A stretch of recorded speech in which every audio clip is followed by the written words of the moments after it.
Hello everyone and welcome back. This is Paul from TechLink, and in this video I want to show you how you can block or enhance the background sound on a FaceTime call using these new iOS 15 features. Now, a lot of video conferencing apps have seen a huge increase in popularity over the last 18 months, so Apple has decided to make their native video calling platform called FaceTime a bit more appealing by introducing some really great new features. The ones I want to talk to you about in this video are called voice isolation and wide spectrum, and yeah, they sound pretty cool.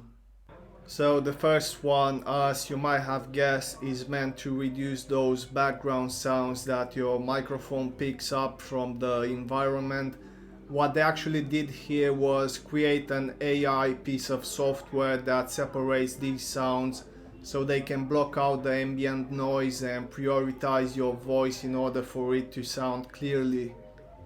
On the other hand, if you want to capture a wide range of sounds from your surroundings, Apple has introduced wide spectrum, which, as they claim, can pick up an entire symphony of sound.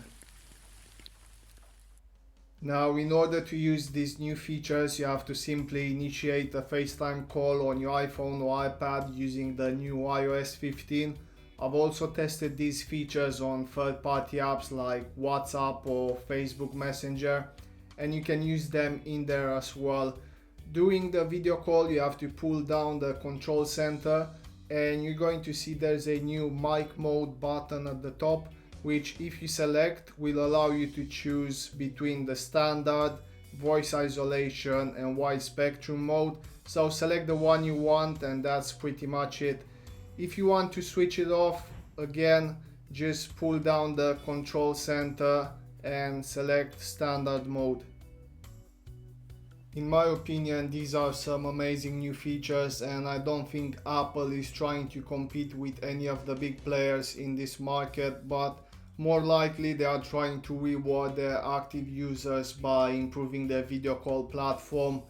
But what do you think of these new features? Let me know in the comments down below. Also, if you enjoyed the video, please give it a thumbs up.